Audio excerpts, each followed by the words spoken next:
Your soul doesn't move in minutes. It moves in seasons. There are times when everything blooms, and times when everything falls away. But every season has its purpose. Every silence has its sound. Every stillness has its growth. You are not behind. You are becoming. The world may measure you in speed, but heaven moves in rhythm. You are not a machine. You are a garden, and gardens grow slowly, quietly, faithfully. Spring, the season of becoming. Spring is the whisper of new beginnings. The soil softens. The roots reach. In your soul, spring is the season of hope, of ideas forming, of prayers planted. You may not see the fruit yet, but the seed is alive. God often works underground before he works in the open. The thaw is slow. The light is gentle. But something sacred is stirring. Behold, I am doing a new thing. Now it springs forth. Do you not perceive it? Isaiah 43:19. Spring is fragile, but it is fierce. It dares to bloom in a world still cold. It trusts the sun before it's fully warm. It reaches upward without knowing how tall it will grow. What is quietly blooming in your life right now? What prayers have you planted that haven't yet broken the surface? Spring is not loud, but it is faithful. It teaches us to begin again, to believe again, to try again. Even when we're tired, even when we're unsure, even when the last winter felt endless, you are not behind, you are becoming. And becoming takes time. Summer, the season of clarity. Summer is the season of light. The sun reveals what was hidden. The shadows shrink. The colors deepen. In your soul, summer is clarity. The answers come. The path is visible. The fruit begins to show. But clarity is not the end. It is the beginning of responsibility. Even in abundance, there is discipline. The fruit must be tended, the weeds removed, the soil watered. Not every open door is meant to be walked through. Not every opportunity is sacred. Summer teaches stewardship, to water what matters, to prune what distracts, to protect what is growing. Commit to the Lord whatever you do, and he will establish your plans. Proverbs 16:3. The light is a gift, but the harvest is a responsibility. Clarity can be comforting, but it can also be convicting. What have you been shown in this season that you're afraid to act on? What truth has come to light that you're still trying to ignore?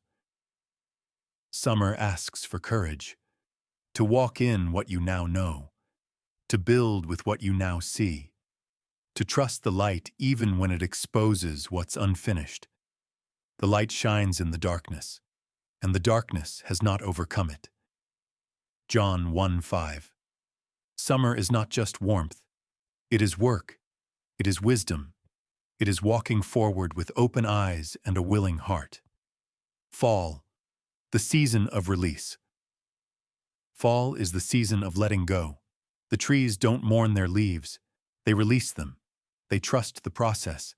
They trust the wind. They trust the bare branches to still be beautiful. In your soul, fall is reflection. A time to prune, to surrender, to simplify.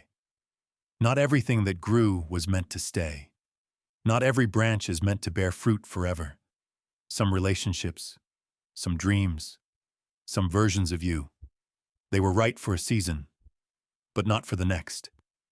Fall teaches us to trust the loss, to honor the shedding, to see beauty in the process.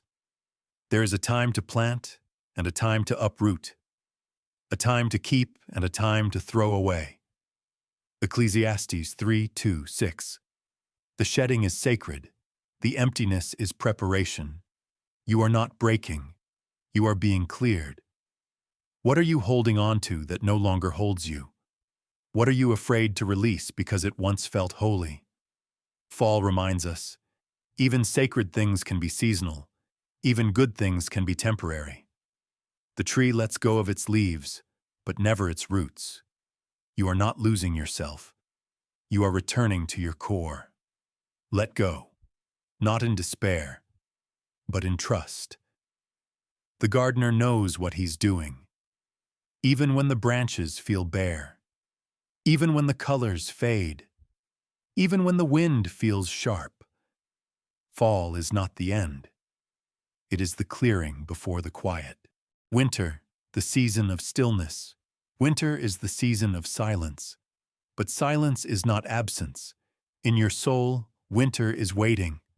The roots go deeper. The soil rests. The light is scarce. But the work continues. Beneath the surface, God is still moving, even when you feel frozen, even when the prayers feel unanswered, even when the sky stays gray. The world may seem asleep, but heaven is still speaking. Be still and know that I am God. Psalm 46:10. Stillness is not stagnation. It is sacred preparation. The snow covers, but it also protects. It shields the seed until it's ready to rise. Winter teaches trust, to believe in what you cannot see, to rest in what you cannot control, to wait without rushing. There's a seed buried beneath snow. It looks forgotten, but the cold is what cracks its shell. What feels dormant in your life may be preparing to bloom. What feels quiet may be growing roots. Winter is not punishment. It is preservation. You are not forgotten. You are being fortified. Let the silence shape you. Let the stillness strengthen you. Let the cold deepen your faith. Spring will come, but winter has its own wisdom. Your soul will not stay in one season forever. If you're in winter, spring is coming. If you're in fall, summer has already shaped you. If you're in spring, keep planting. If you're in summer, keep tending. Trust the rhythm. Trust the gardener. You are not behind.